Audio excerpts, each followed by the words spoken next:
Hello. Thank you so much for joining us this evening.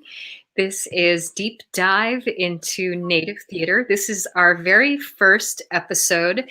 What we're planning to do all year is go deep into talking about the subject of Native theater. First episode. My name is Rhiana Yazzie, and I'm the artistic director of New Native Theater. And we are located here in Dakota Oyate Territory, which is also known as the Twin Cities in Minnesota. And this year, we're offering a few online classes. And so at the end of each month, we're doing this deep dive, and it's a conversation um, with um, with really exciting and interesting people. And for those of you who were following our Good Medicine Festival in December, you may remember on the very first night of our festival that we had a guest, Carey J. Flack. And just the work that Carey is doing is so fascinating, and it's so innovative, and really for me, when I take a look at Carey's work and I think of Carey, it's really work that is paving a way in the realm of Native performance that really doesn't get much attention, or I mean, to be honest, it's not it's something that it is a really important conversation that we should have always been having and continue and will continue to have. So I'll go ahead and read a little bit about Carey. So Carey is Black Muskogee, Creek Cherokee, Freedman Choctaw, Freedman kinship ties, and is a technologist, researcher, writer, and visual designer based in Oklahoma City. An aspiring archivist, Carey documents Black Southern and Black Native land relationships through her Instagram blog at pressed.roots. When not writing for her blog, you can catch Carey tinkering with her Twitter bot at Plant Poetry Bot, harvesting fall fruits like grape, or creating content for at Blindian Country, a platform dedicated to amplifying Black Native voices. Carey has held numerous talks around technology, activism, and race at the United Nations, TED, XOU, Imagine Native, that's in Toronto, and Oklahoma Women in Technology. But most of all, her greatest accomplishment has been learning her language alongside her digital Muskogee community during quarantine. So I would like to welcome Carey J. Flack to our to our panel here. Hey, what's up? Hi, Carey. So good to see you. So tell us where you're calling in from. Yeah, so Oklahoma City, Kickapoo, Momin, Comanche Momin, Wichita lands, Laredo. So I live in Oklahoma City on Kickapoo, Comanche, and Kiowa and Wichita lands currently. Yeah, that's where I'm calling in from. Oh, wonderful, wonderful. Well, I'm so excited to have you back here at New Native Theater, and especially for our very first deep dive into Native theater. What I think is important is to really start to shine a light on Native artists and the intersections in Native theater that never really get much attention. I would say that sort of like regionally, what folks know about Native theater in the U.S. often is curated by regional theater, which is often predominantly white institutions. And so there's a very narrow sort of sense of nativeness. There's a narrow sense of what the story should be and can be told to broader audiences. And I just think that you disrupt that narrative so beautifully. So Carey, this evening you are going to be walking through Black and Native land ties, and you're going to be giving us a presentation. So I would just want to be able to support you in that and let you just go for it. And we'll have a conversation at the end. Cool. Sounds good to me. Thanks for having me here, Rhiana. I've been so excited for this. So can you see my screen? There we go. Cool. So today I'm going to give a chat on anticipating land futures as stitching together Black and Native land stewardship. So thank you for the warm intro, Rhiana.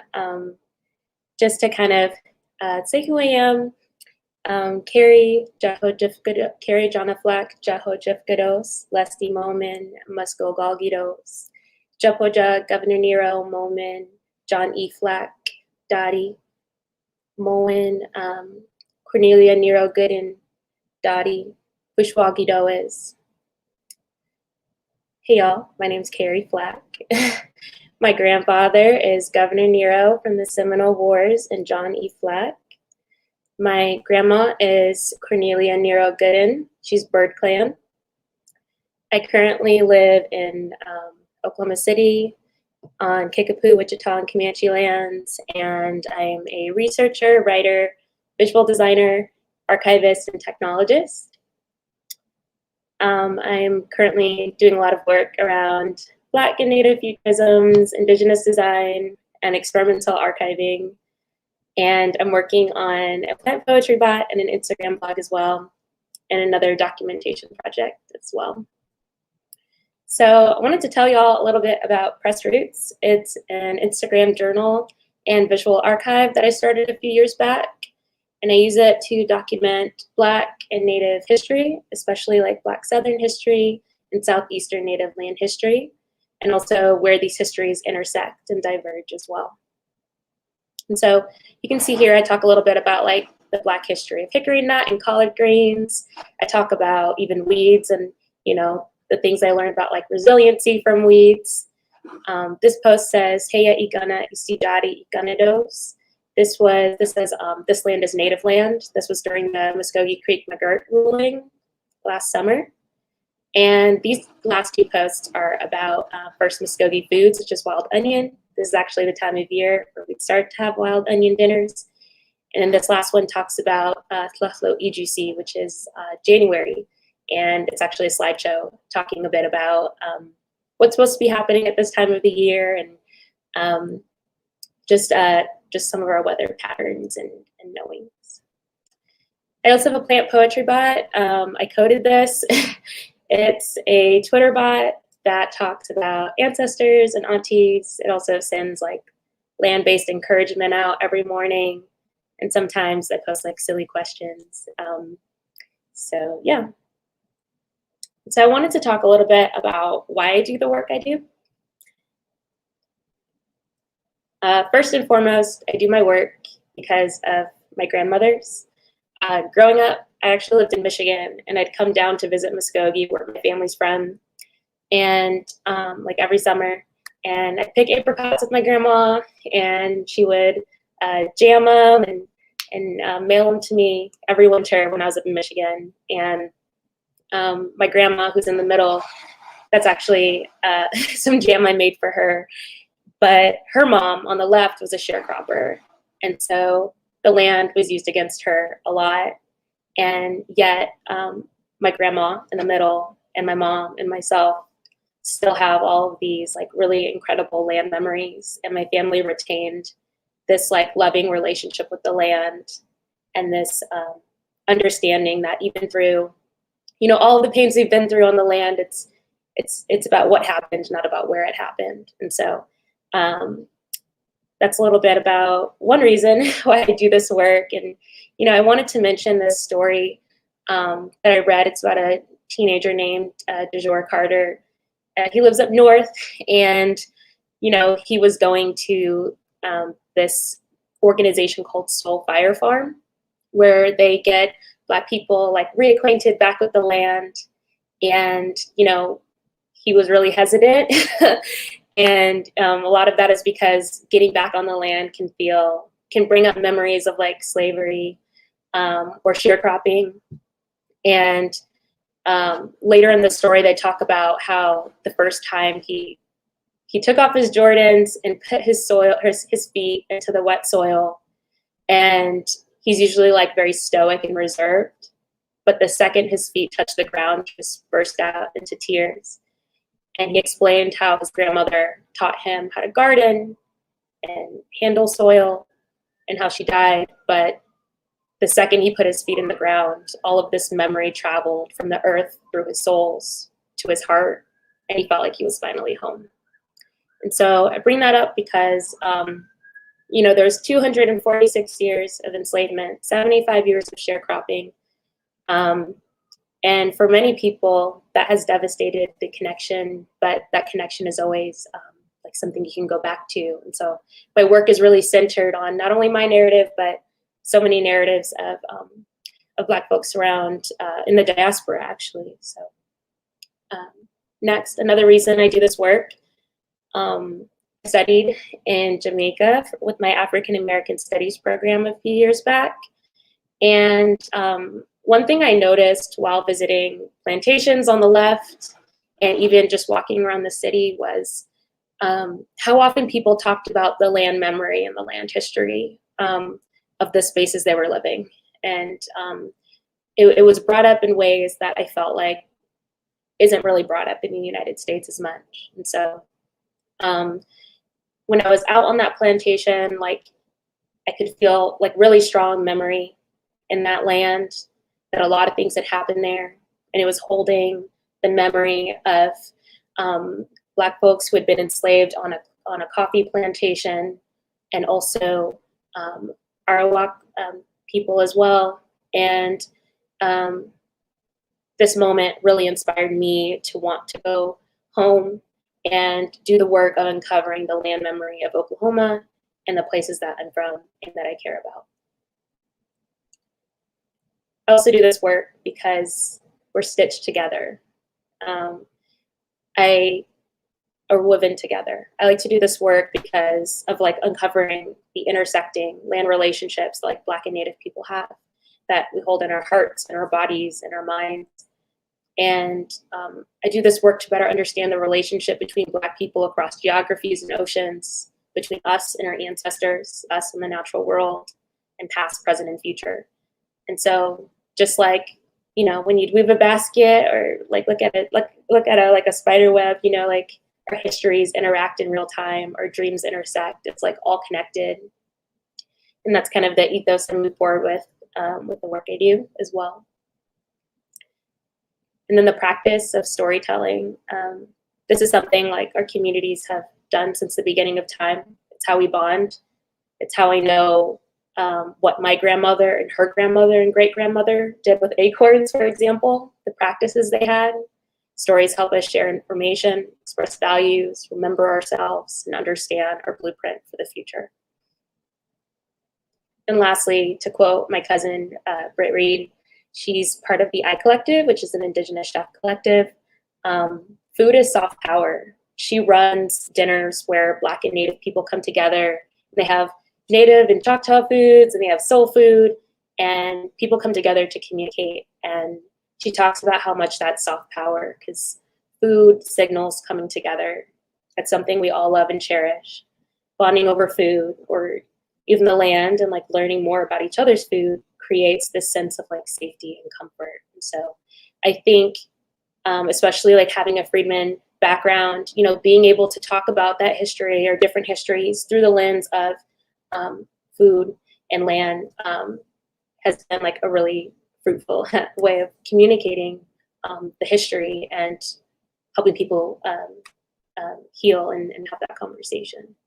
So I'm going to show you guys a little bit of my work. This is the Black History of Collard Greens post that I made, and I'm just going to read it out loud. So every winter, Black families across Turtle Island can be found preparing a delicious pot of collard greens, a leafy green vegetable that is a cross between cabbage and kale. We've been eating collard greens with pork, turkey, or just alone for hundreds and potentially thousands of years. Collard greens have a pretty obscure history, but what we do know is that this vegetable made its way from Africa to the American South during the slave trade, alongside other plants like watermelon and okra. Exactly how this happened has fallen between the cracks of historical record. People actually have theories that we braided it in our hair and things like that, but there's a few different kinds of stories. But during slavery, our ancestors received really small food rations from their slavers, just enough to stay alive. So after a long day on the plantation, you could find them hunting, fishing, and gardening crops like collard greens to better feed their families. Already being familiar with collard greens gave our ancestors a toehold in their agricultural ways and survival. Plantations often had slave cooks or head cooks who were in charge of preparing meals for the entire slave community. These head cooks had a big responsibility, but also minimal materials, ingredients, and time. This made collard greens an ideal meal because it could be stewed in one big pot with minimal attention, with proportions that could be stretched to feed many. Carol Graham remembered the challenge of cooking for a big plantation community, and also the joy of dipping cornbread into the pot liquor or the broth juice from the greens. There were so many Black folks to cook for that the cooking was done outdoors. Greens was cooked in a big black wash pot, just like you boil clothes in now. And sometimes they would crumble bread in the pot liquor and give us spoons, and we would just stand around the pot and eat. It's also important to mention that the practice of simmering one-pot, vegetable-heavy meals over an open fire has deep roots in West African cooking tradition. Despite such abrupt movement and mixing of peoples during the slave trade, our ancestors were able to maintain this familiar practice in a new land when cooking collard greens. Elsie Lee Granderson from Michigan said that for enslaved people, cooking was about culture and community as much as it was about survival. We cooked food to show love. It takes a lot of effort to make a dish of potato salad large enough to feed the mouths that would come together. It takes a lot of patience to pick all of those greens from the stem. And so through the horrors of the Middle Passage and then the bondage that took place across Turtle Island, it was the practice of stewing collard greens that survived alongside our ancestors. Tucked inside each collard green is a story of our generational creativity, resilience, love, and tradition. Today, we give thanks to the foods that stood by our ancestors, the foods that continue to feed us and our families today. And so earlier I talked about how my cousin creates these dinners where people can come together and Black and Native people can come together and have like important conversations. And this post on IG kind of created a virtual dinner table where so many people had thoughts or feelings. Someone said that they read this to their whole family and that they were all like really moved by it. Someone else said yakoki bread, cornbread, and pot liquor is still one of my very favorites. It's a Choctaw family staple. I actually had a few people from the 5 tribes mention that this is common, which I had no idea. And so it was just really incredible to see how people responded, and even just being able to learn more about further how collard greens is something that both Black and Native people, especially in the 5 tribes, hold really close to their memory. And so next, this is the second one, the last one. I'm going to talk about the Black history of hickory nut. Before the Civil War, southern forests were full of chestnuts, black walnuts, chinquapins, hazelnuts, and hickory nuts.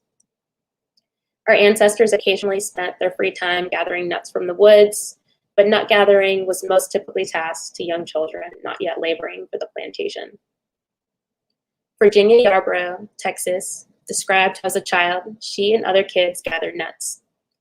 On Sundays, we'd strike out for the big woods and we'd gather our dresses full of hickory nuts. Clara Harrell, Missouri, also remembered gathering hickory nuts in the fall. There was lots of nut trees round there in the fall of the year. We used to gather lots of nuts, hickory nuts, walnuts, It was hazelnuts too. For cooking, our ancestors would pound and boil hickory nuts, making breads, gravies, butters, soups, and medicines out of it. Some of these foods, like the butters, would last them all winter. Some members of the 5 tribes, Cherokee, Choctaw, Chickasaw, and Creek, also had a relationship with hickory nut that our freedmen ancestors learned about while being enslaved within these nations.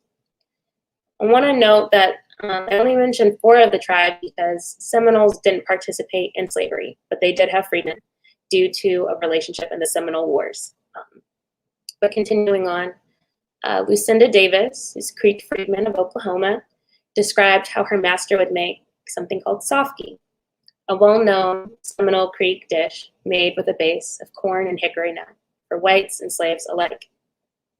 An interesting thing about this is that I actually found this narrative kind of lost in a larger slave narrative book. They didn't mention that she was Muskogee, but by hearing her talk about softy, which is a Muskogee food, I knew that she was. She also mentioned that her slave master would offer people softy and would get really upset if people didn't eat it. And that's actually a common Muskogee practice because you don't know if someone's a spirit or not if they don't eat the food. So I just thought all of the historical information tucked inside her narrative was really important. Secondly, her narrative talks about an very old way of making softy that we don't make anymore. And so I'm going to share a little bit of how she said they made it back then. When you make the softy, you pound up the green corn real fine, then you let the grit soak and then boil into greens. All kinds of greens from out in the woods. You chop up the pork and the deer meat or the wild turkey meat, maybe all of them, in the big pot at the same time. Fish too, and a big turtle that lay down at the bank. And then you let the pot stand. Sometimes you put in some pounded hickory nuts, nut meats that make it real good, make you fat too. She mentions green corn, and so that's in July. That's a Muskogee ceremony, and so based on her narrative, we actually also know the time of year that she's talking about, which is really interesting. But to wrap it up, slave narratives convey a strong sense of how special hickory nut and many other fall nuts were to our ancestors. But the story isn't over. You can still find Black rural families spending their fall afternoons harvesting nuts and Creek freedmen enjoying softy. And so what I love about the history of hickory nut is it's kind of this unique axis where Southern forests, Black America, and the 5 tribes meet. Hope that I did this land history justice. That's what I put in my caption. And to have shown, you know, the beauty and the complication, the discomfort, the kinship, and the continued relationship that happens over gathered hickory nut. So at the end of it, you know, whenever I do this research, I kind of come to the same conclusion. My ancestors were brought here in a very brutal way, with the land being used against them. But the archives, the stories I have from my grandma, things I know, tell me that as a people, we've continued moving in accordance with natural law. Serve many, save food, waste none.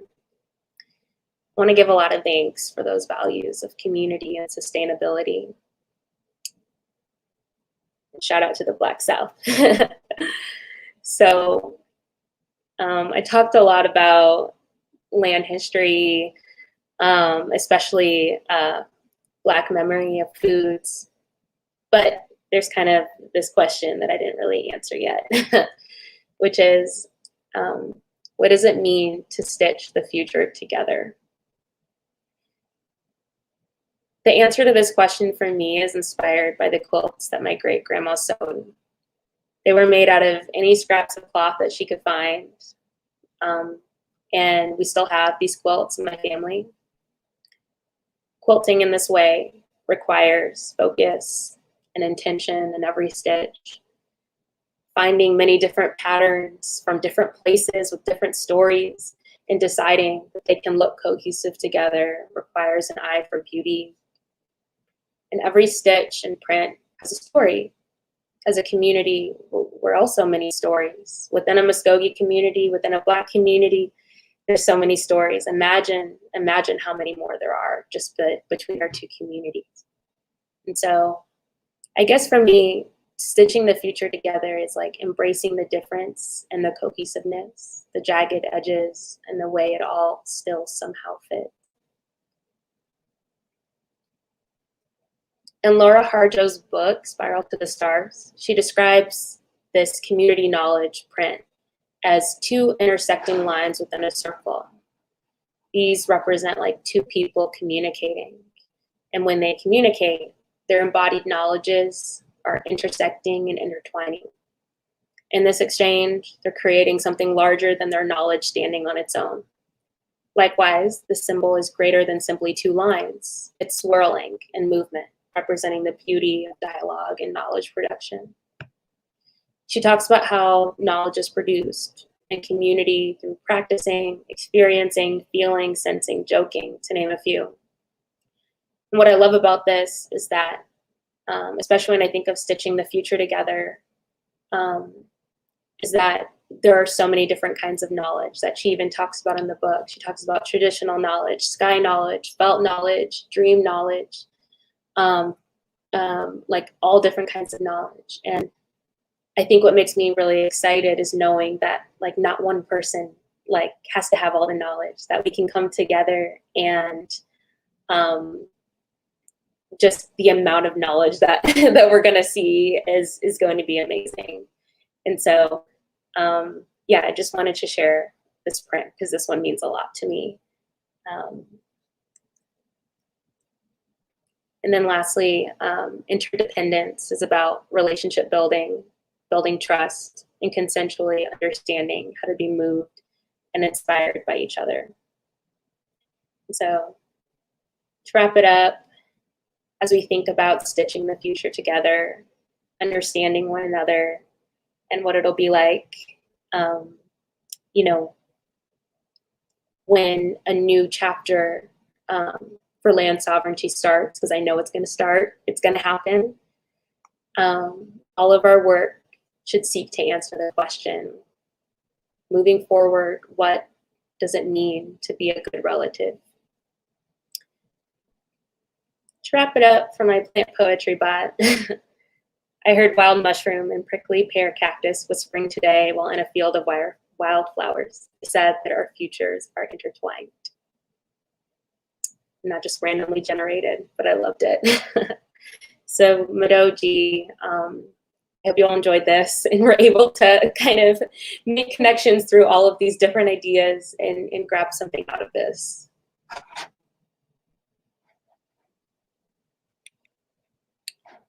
Oh, thank you so much for that, Carey. Everything that you're talking about, I think, is so incredibly, it feels like this year we've really, some folks have really been trying to revisit that idea of going back to the land. I'd like to know a little bit more about how you got into this work. So you grew up in Michigan, and you found yourself back in Oklahoma. So could you tell us a little bit about that journey and how that happened and how you got into this work? Yeah. So I grew up in Michigan, and my family's from Chickasha and Muskogee, but we'd always go visit Muskogee. And, you know, I'd stay there every summer. And that's on the east side of the state, within Muskogee Nation. And, you know, I just had really good memories. It was my only access to like really feeling connected to the land, because this is where my family was from, where my grandpa had built the house, you know, where he farmed. And so I felt a lot of kinship, and it just, and, you know, picking up apricots with my grandma and hearing about my mom's own land stories. I don't know, I guess as an adult, I came back here in 2011, and I didn't know it was gonna be a reconnection journey. and then it ended up being one, because I finally similar to what George said in his statement, I finally felt home. Mm. Um, and so a lot of it's been just learning more about my grandparents and learning more about Oklahoma and the future that I'd like to see here as well. Being invested. Yeah. Yeah, and you were saying that over the time that we've been here isolated in the pandemic, you've also relearned your language. Yes. Could you tell me a little bit about that? Yeah. So when the pandemic hit, then we couldn't like meet in person anymore. Um, but in reality, like I live in Oklahoma City, and even meeting in person in Oklahoma City was hard because sometimes you drive like hours. And a lot of my friends are also at large. They're like in California or New York, and so it was a great opportunity to create an online like virtual study group. Mhm. So me and a few friends came together and we just decided to start practicing together and pulling any resources we could from like Seminole Language Department or Muskogee Language Department. And then some aunties as well started creating a language class. So we go to that once a week as well. And we get to learn from speakers. And I've just really enjoyed being able to learn. It's it's really been an amazing part of this last year. Mhm. And having that community has like really helped navigate the pandemic too. So Oh gosh, how complicated is the Muskogee language? I have to know as a person. I'm so fascinated by us relearning our languages and just how much work that is, and also at the same time there's so much of a sort of like an emotional weight about it. yeah, What was that like for you? yeah. So Muskogee Obunayara Giagitos. Like I like learning Muskogee a lot. It's the grammar like kind of kicks my butt, um, but I'm still learning it. So and it's great because we're kind of in a circular learning space. So even if you're really early on, you can teach someone else the sound system. And if you're like very far along, you can help someone with like making sentences. And then we always have, speakers who can help us and whatnot so that we're actually like transmitting it correctly too. So it's great to have a lot of support. This is the most access that I've felt to the Muskogee language. Yeah, this year. This year was it because there weren't a lot of online classes that I saw, at least. Mhm. And I'm really happy about it. Yeah, and I think it's really amazing that you and your friends you created a community, a learning circle. So, and it sounds a lot like that's sort of like your superpower, your mode, and I can just imagine that the way that you do your research, sort of. That you're probably applying the same sort of interest and problem solving. And, I think some of the stories that you had mentioned in your presentation, um, just about being able to recognize in some of the narratives of enslaved people that you could tell that they were tribal people, that they had connections there. Can you tell us how you got to that point and just what that journey has been like for you? Yeah. Ooh. Wait, could you ask that one more time? Sort of like what is your process of research?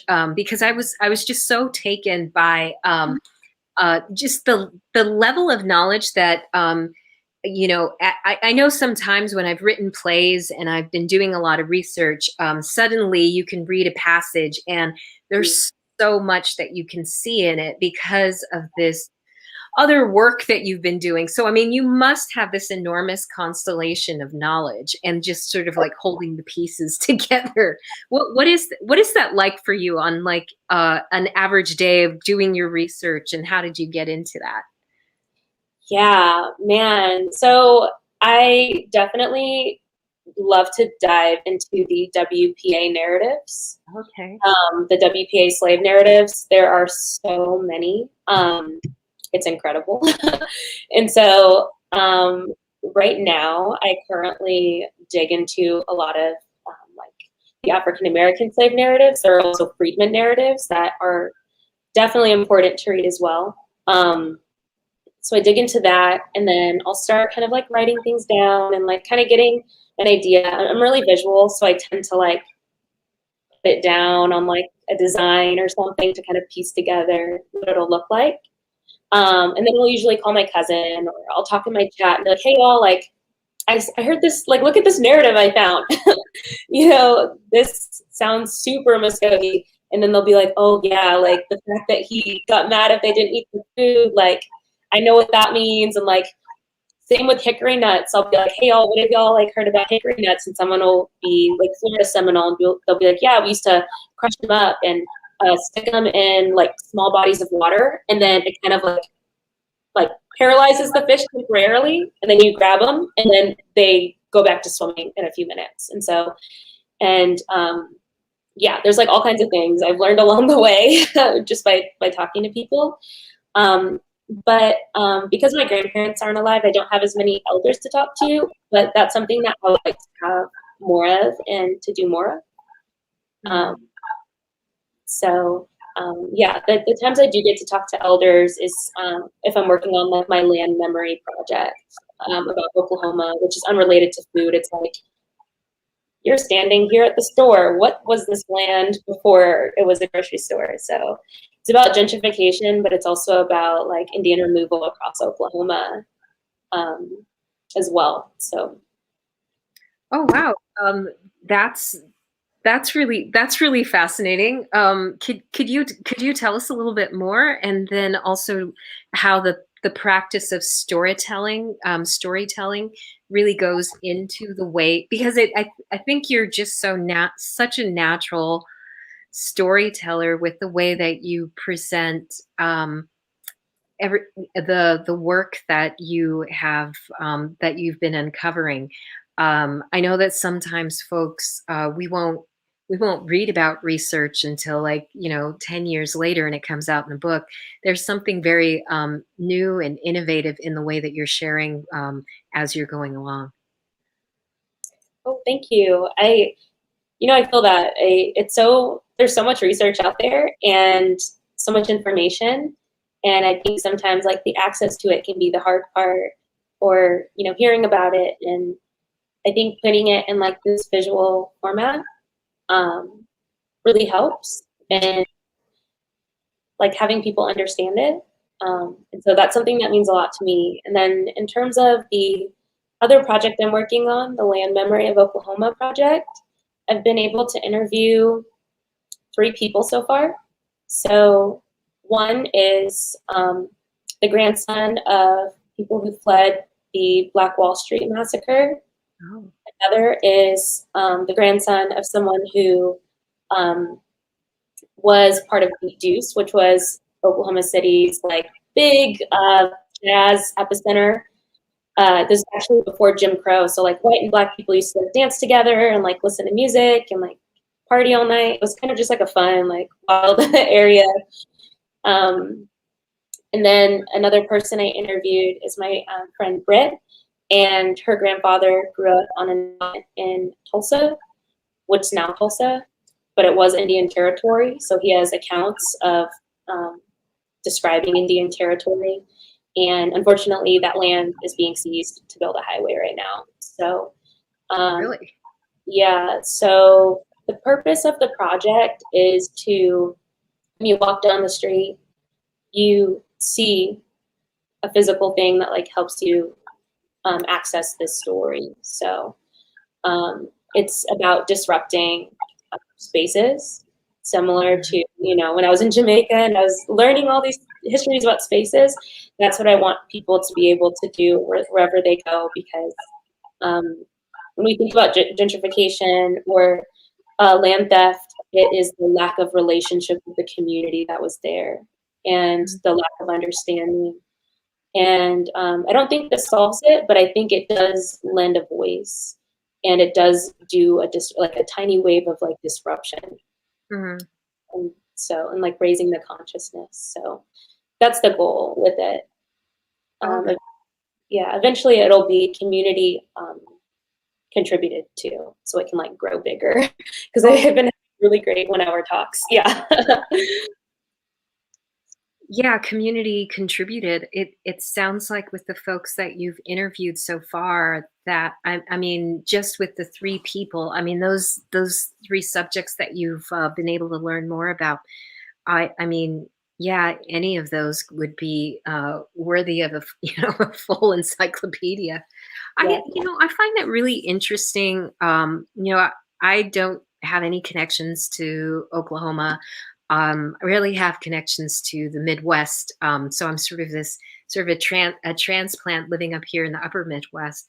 And so even as a Native person, there's a lot of sort of sifting through the stereotypes and sifting through like the imagery of nativeness. I always find that histories of Oklahoma to be so incredibly different from what I feel like we've been told in our school books. And just sort of like the larger American story. And can you tell me a little bit more about those relationships that native people had to the land, because it's not only folks who were there but also were displaced and put there, and it's an entire history of a moment where we're assimilating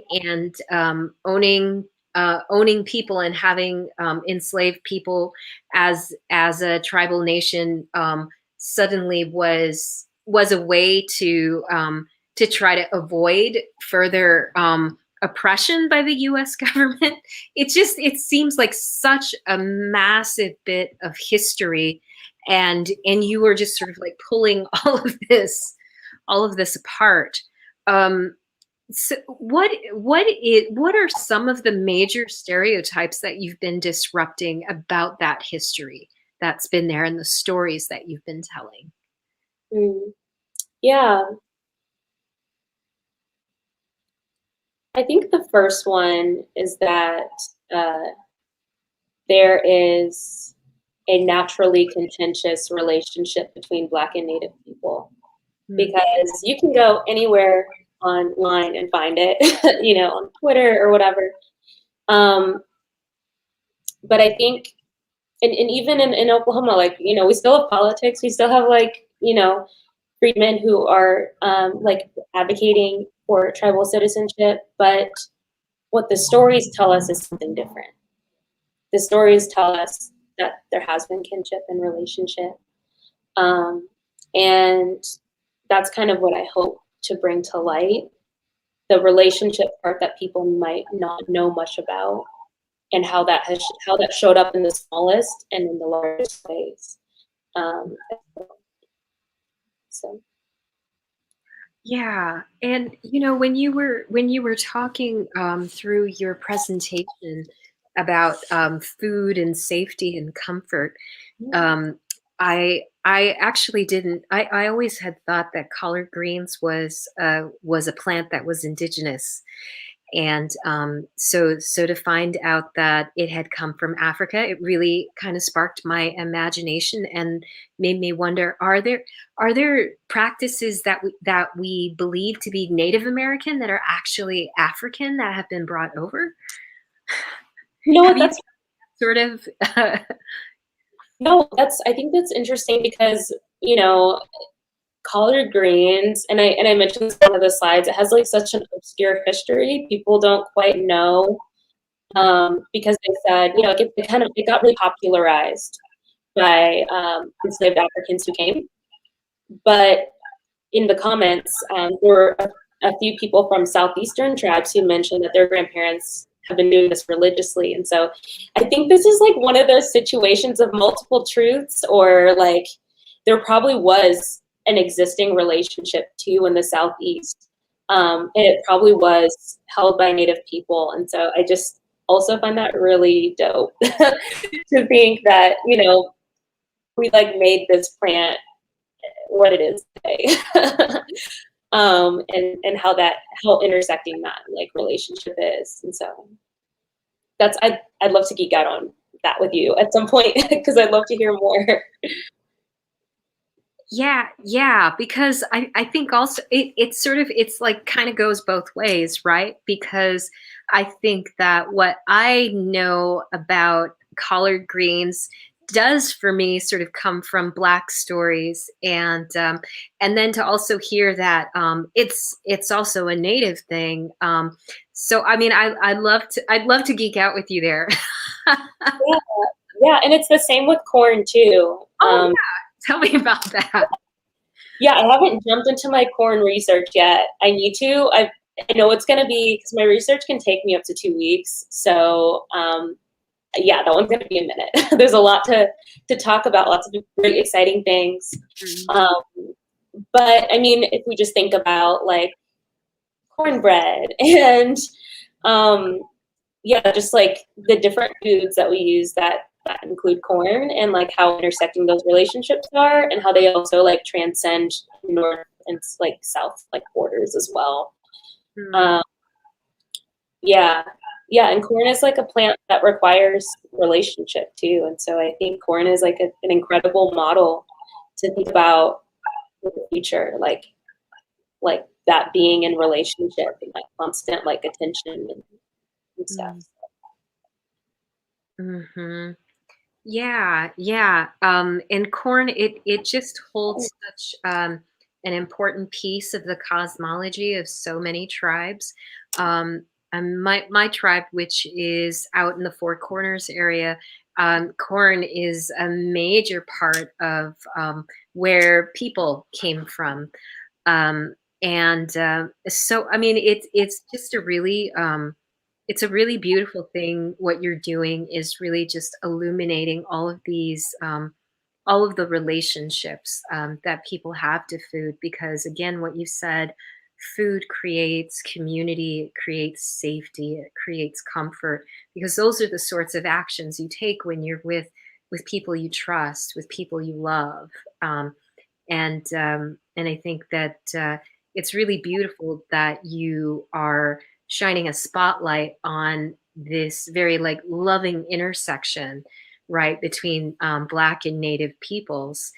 And so I do, you know, when you say that you're stitching together the Black and Native land stewardship. How is that going right now? What is that looking like, especially with our food sovereignty movement? And I saw in one of your photos you had the sous chef in there. So Yeah. Yeah. It's going good. It's a lot to hold. Like these, just like the land holds memory. Like I think foods also hold a lot of memory.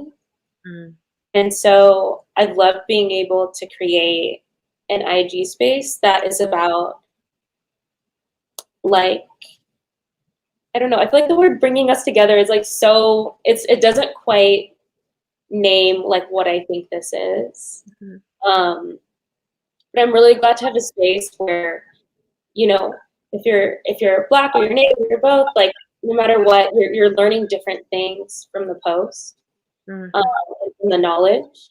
And I believe that what I don't know how to explain this exactly. I believe that like what colonization has done, like for me personally and to my family, is like a lot of fragmentation.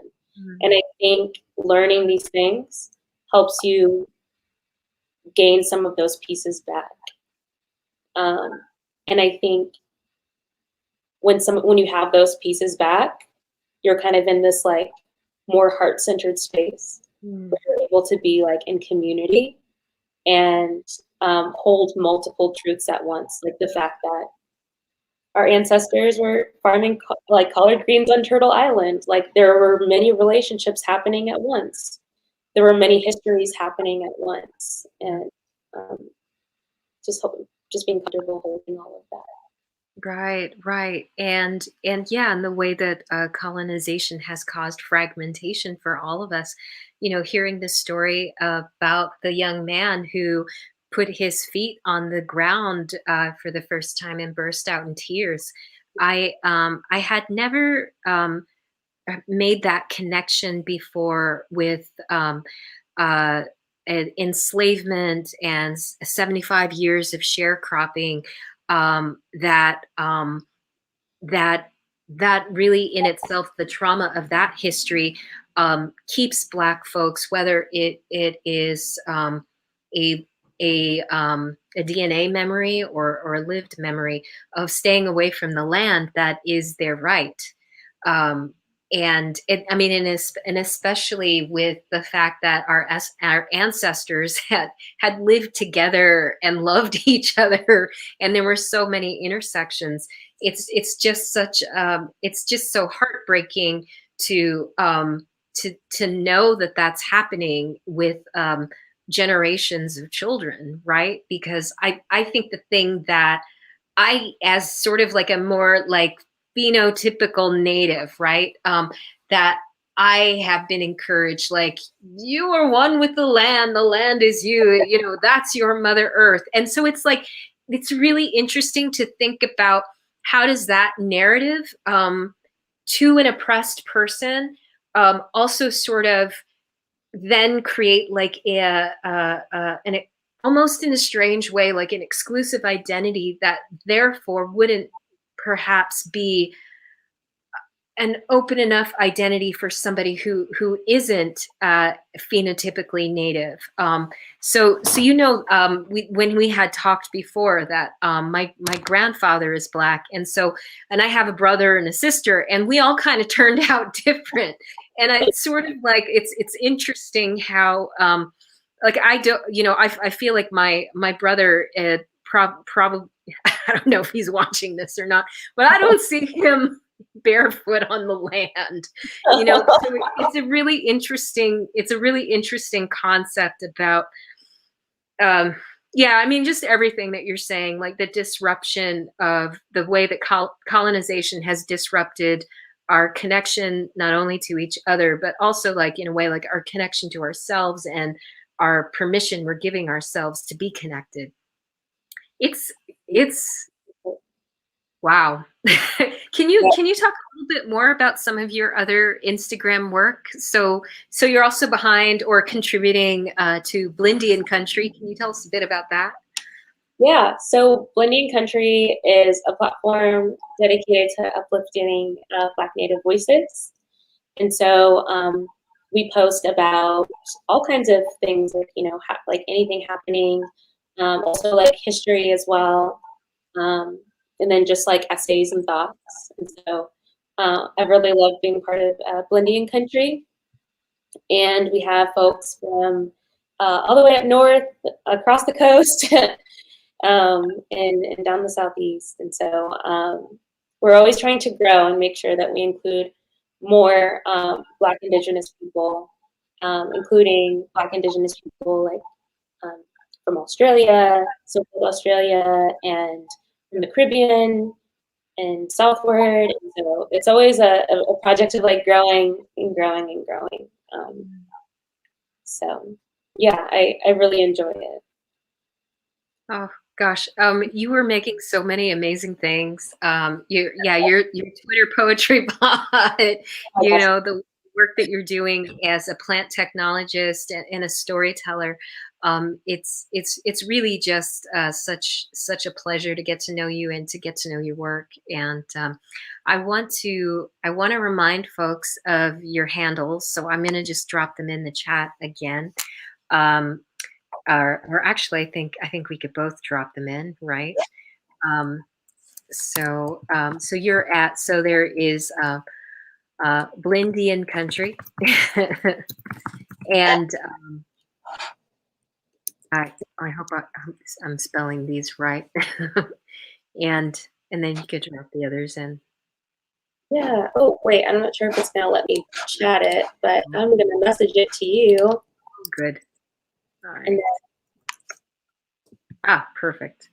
So then there is at Pressed Roots, which is also on I, Instagram. All and then right. Plant Poetry Bot on Twitter. All right. Yes. Plant Poetry Bot on Twitter. The little bot, yeah, every morning I see it. Oh gosh. All right. Um, well, I just want to thank you so much, Carey, for taking the time out of your really busy schedule, and your amazing thought leadership and work that you're doing. We're really happy to be connecting with you at New Native Theater, and as we're moving towards the summertime, we're actually engaging in some food sovereignty activities that'll be happening with the premiere of a new play that we will be taking to very small bubbles in the Minnesota Twin Cities area. But we'll be doing a lot of workshops that'll be online. So for folks who are interested in learning more about that, you can always go to our website, which is newnativetheater.org. And then we spell theater the bougie native way with a R-E at the end instead of a E-R. So please check us out and check out our Instagram and our Twitter. We do not have a deep dive into Native Theater bot, but that would be quite interesting to see what a bot could come up with. Look, imagine some features. I'm down. Yes. All right. Well, thank you again. We've been talking with Carey J. Flack, and this has been anticipating land future, stitching together Black and Native land stewardship. So do check out the Instagram that we dropped into the chat, and we'll see you guys next time for a deep dive into Native theater, and we'll be looking at the Violence Against Women Act through the eyes of some Native female playwrights who stand by. We will be announcing that soon, and then we also have middle of the month master classes. The next one that's coming up, or actually the very first one, is April 14th, and that'll be taught by Wade Fernandez. So you can sign up for that too. All right. Well, thank you so much, Carey. And we are looking forward to, I'm looking forward to connecting with you again too. Cool. See you at the workshops this summer. Jihi Joppies. Yeah,